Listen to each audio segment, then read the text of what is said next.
አብርሽ ከቡታጅራ ተመለሰ ወይ? እንዲሁም ደግሞ ሰርፕራይዝ አብርሽን የሚያደርገው ማን ነው? በተለይ እነዚህ የማይታወቁ ሰዎች እነማን ናቸው ብላችሁ ብዙዎቻችሁ ጥያቄ ፈጥሮባችኋል። እንግዲህ ሰርፕራይዝም የሚደረገው በሩታና በሩቲ በልጁነት በቆንጅዬዋ በሉሌ እናት ነውና እንግዲህ እንደምታስታውሱት ከቀናቶች በፊት ደስታ ሩታን ሰርፕራይዝ አድርጓታል። 300,000 መግባቷን አስመልክቶ ሩታ ደግሞ አብርሃምን ሰርፕራይዝ እንዳደረገችው ሰምቻለሁ። ይሄ ደግሞ እጅጉን የሚያስደስት ደስ የሚል ነገር ነው።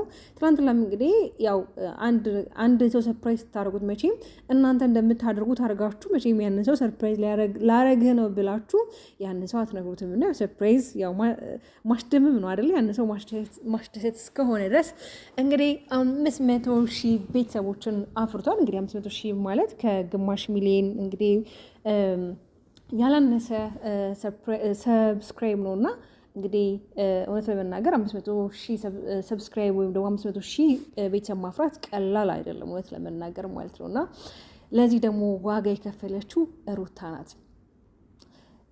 ብዙዎቻችሁ እንደውም ትላንትና በሰሩት ቪዲዮ ላይ ይህን ሀሳብ ሼር አድርጊያችሁ ነበረ። አይ ለዛም ላይሆን ይችላል፣ ሁላችሁም ያው የየራሳችሁን ምልከታ ስትሰጡ ነበር። ሰላም የኔ ተወዳጆች እንዴት ናችሁ? በያላችሁበት ሰላምና ጤና ፍቅርን አብቼ እመኝላችኋለሁ። ለዚህ ዩቲዩብ ቻናል አዲስ ከሆናችሁ ላይክ እና ሼር፣ ሰብስክራይብ እንዲሁም ሀሳብ አስተያየታችሁን ኮሜንት ላይ እንድታጋሩኝ እፈልጋለሁ። ብዙዎች እንግዲህ የራሳቸውን ምልከታ ሰጥቷል። ትላንትና በተለይ ያው ዳኒ ያለበት ብዙ ጊዜ ወከባ፣ ሜሪ ያለችበት ብዙ ጊዜ ወከባ ይፈጠራል እና አንዳንድ ጊዜ ሰዎች ተግባብተው ለመነጋገር በሚወስኑበት ወይም ደግሞ ንግግርን በሚጀምሩ ሰዓት አንዳንድ ሰዎች ሳይመለከታቸው የእናንተን ሀሳብ የሆነ አላደለ የሆነ ማጠላሸት ሁልጊዜ ያ ሰው ተንኮለኛና ነገረኛ እኮ ሌላም ሰው እንደዛ ይመስሏል እና ትላንት በጣም ከሩታ ጋር ለመግባባት ተፈጥሮ ነበር ከዳኒ ጋር ማለት ነው። ግን ሩታ ደግሞ ችግር የለውም እስቲል እንኳን አብረን ሄደን አብረን አምጥተን ሰርፕራይዙን እናንተም አብራችሁ መካፈል አብራችሁ መሆን ትችላላችሁ ብላለች። ስለዚህ ሌላ ምንም ሰርፕራይዝ የለም። እውነት ነው የ500,000 ሰብስክራይቡ ወይም ደግሞ የእንኳን ደስ አለ ፕሮግራም ነው እና ይህም ደግሞ ከጥቂት ሰዓቶች በኋላ እንግዲህ የምታዩት ይሆናል ማለት ነው። ሌላው ምንድን ነው የእውነት ንምላችሁ እኔ በጣም አሁን ላይ የናፈቀኛል በቃ ሰላም፣ በተለይ በቃ በእነዚህ ልጆች መሀል ሰላም ሰፍኖ የድሮ ፍቅራቸው ተመልሶ አለ አይደለ እነዛ ድሮ የምናውቃቸው ሩታና አብርሃም አብረው ሆኖ ማየት በጣም ሁላችንም እንጓጓለን። ግን እንደዛ ሊሆን ግን እየቻለ አይደለም። በቃ አለ አይደለ የማይመለከታቸው ሰዎች በእነሱ ህይወት ላይ እየገቡ የእነሱን ህይወት እነሱ ለመኖር የእነሱን ህይወት እነሱ ለመወሰን የእነሱን ህይወት በቃ እነሱ ፕላን ለማውጣት የሚወስኑ ሰዎች አሉ በዙሪያቸው ማለት ነው። ገብቷቸዋል አይደለ? ስለዚህ ያው ትናንት ብያቸዋለሁ። በነገራችን ላይ አንዳንዴም ያው አብርሃም ከዚህ ፊት በጣም ብዙ የተናገራቸው ቃላቶች አሉና ያው በእኛ በአበሻ ኮሚኒቲ ብዙ ጊዜ እንደምላችሁ ይሄ ይሉንታ የሚባል ነገር አለ አይደል? ይሉንታዬ ምን ይሉኛል የሚለው ነገር ብዙ ጊዜ እኛን ያጠቃናልና ያው እንደምታውቁት ብዙ ጊዜ በሩታ ጉዳይ ላይ ብዙ ነገር ተናግሯል ከሄርሜላ ጋር በነበረበት ሰዓት ላይ እና ምናልባት እነዛ ነገሮች አሁን ላይ ወደ ሃይምሮ እየተመላለሱ ይሁን እየሸሽ ያለው የሚለውም ሀሳብ አለ እኔ ጋር ማለት ነው። ግን ደግሞ ያው ሩታ ምንጊዜም ለእኔ ትክክል ናት። በጣም ጀግና ሴት ናት። በጣም ብልህ ሴት ናት። የሴት ልክ ናት። እያንዳንዱ የምታረጋቸው ነገሮች ጠንቅቃ የምታቅናት ከማድረጋው በፊት ራሱ ምን ሊፈጠር እንደሚችል ራሱ በጣም ነገሮችን የምታይበት የምታገናዝበት በቃ አለ አይደለ በጣም ነው የምታስደመኝ። ትናንት ለራሱ ከተመለከታችሁ ከዳኒ ጋር ለመግባባት ሲፈጠር እንዴ ቆይ ዳኒ አንተ ወደ ግራ ወደ ቀኝ መመልከት አትችልም? በቃ ዝም ብለህ ፊት ለፊት ነው የምታየው። እንደዛ አይደለም። ነገሮችን ለማገናዘብ ነገሮችን ለማስተዋል ሞክር። አንተ ተንኮለኛና ነገረኛ እኮ ሁሉም ሰው እንዳንተ አይምሰልክ። በነገራችን ላይ እኮ ሩታን ብዙዎች እየተረዷት አይደለም ማለት ይሄ የሚባለው በአጠቃላይ ማለት ነው ሚዲያ ላይ የሚባለው የሚወራው ወሬ ሁሉ እንዴት ልታደርገው ትችላለች ብላችሁ እኮ መገመት ይኖርባችኋል። ለምን የልጇ አባት ነው። ነገ ልጇ ሊወቅሳት፣ ነገ ልጇ እንዲናገራት አትፈልግም። እንደዛም ብቻም ሳይሆን ደግሞ አንድ የሆነ አለ አይደለ የሰውኛ ባህሪ ያለው ሰው የሆነ ራሱ ላይ ሊደረግበት የማይፈልገውን ነገር ሰው ላይ አያደርግም። ገብታችኋል አይደለም? ሩታና አብርሃም ደግሞ በጣም ደስ የሚል መልካም መጥፎም ጊዜያቶችን አሳልፈዋል። ገብታችኋል አይደለ? ከዛም አልፎ ደግሞ ልጅን አፍርተዋል።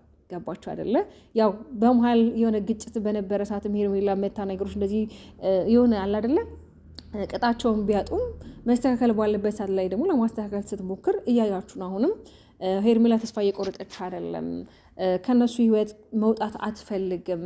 አብርሃምን አሁን ላይም እንደምትወደው እንደምታፈቅረው ይቆያል ይዘገያል እንጂ አብርሃም የኔ ነው አይነት ነገር ነው። አሁን ላይም እለላይ ላለችው ያው ቡዜና ዳዊትም ደግሞ ለእሷ የሚሰጧት አለ አይደለ ቦታ አለ። ያንን ቦታ ደግሞ በጣም እሷ በቃ ወዷለች፣ ተመችቷታል። ገብቷቸዋል አይደለም?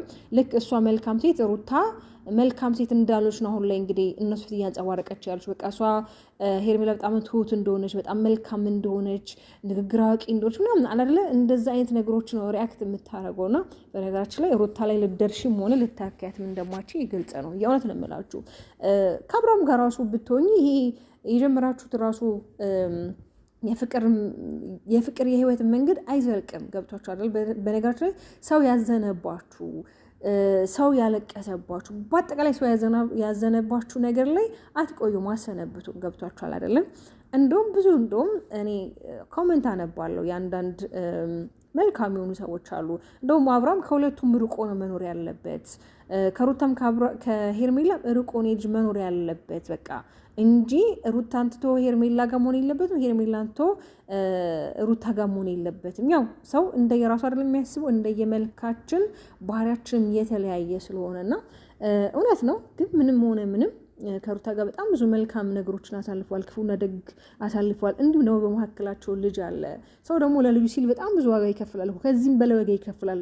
ሁልጊዜ ይላችኋለሁ የሩታና የአብርሃም ታሪክ ሶሻል ሚዲያ ላይ ስለወጣ ነው እንጂ ብዙ ሚዲያ ላይ ያልወጡ ብዙ ያልተነገረላቸው በጣም ብዙ በየቤቱ ብዙ ሰዎች አሉ። ገብቷቸዋል አይደል? ግን እኛ የምናየውን ነገር ነው እዚህ ጋር የምንፈርደው። በእነሱ ቪዲዮ ላይ ነው ሀሳብ የምንሰጠው። እነሱ በሚያሳዩን ነገር እንደዚህ ይሆናል። ሚዲያ ላይ የምታመጡትን ነገር ቢያንስ ማወቅ ይኖርባቸዋል፣ መጠንቀቅ ይኖርባቸዋል። ብዙ ጊዜ ዛቻ ነው፣ ብዙ ጊዜ የተለያዩ ነገሮች ሚዲያ ላይ ይመጣሉ። በተለይ በእነሱ ዙሪያ ትናንት ለምካያችሁ ከኤፍሬም ጋር ክያ ተጣልቶ ነበረ። ምንድነው ሲለው የነበረው እሱ ጋር ዶክሜንት አለ ነው። ብዙ ጊዜ የሆነ ዶክሜንት አለ እጅ ላይ ፋይል አለ። ግን ያ ፋይል እና ያ ዶክሜንት እኔ አንድ ቀን ፖስት ሲደረግ በማስፈራራት ወሬዎቹ አላደለ ተሸፋፍኖ ያልፋሉ እንጂ አንድ ቀን መረጃ ብለው መረጃውን እውነት አውጥተው አያውቁም። ግን ሁሌ እንዳስፈራሩ ሁሌ በቃ አላደለ በተለይ ኦዲየንስን አለማክበር ነው። የገብቷቸው አይደለ? ሁልጊዜ ኦዲየንስ እነሱ ስለሚመለከታቸው ስለሚያዳምጣቸው ብቻ በቃ እነሱ የተመቻቸውን ብቻ ይለቃሉ። ያ አይደለም። ለኦዲየንስም ክብር ሊኖራቸው ይገባል። በነገራችን ላይ የኛ የሀበሻ ኮሚኒቲ ሲወድም ጥግ ድረስ ነው የሚወድ፣ ሲጠላም ደግሞ ጥግ ድረስ ነው የሚጠላ። ግን እዛ መስመር ላይ ብቻ አይሂድ። በቃ የጥላቸው ቦታና የመጨረሻ ተስፋ አይቁረጥባችሁ። ስለዚህ ሁሌ መዛት ሁሌ መፎከር ምንም ዋጋ የለውም። እና መረጃ ራሱ እያላችሁ የምትሏቸው ነገሮች እስኪ ፖስት አድርጉትና እናያቸው እስኪ።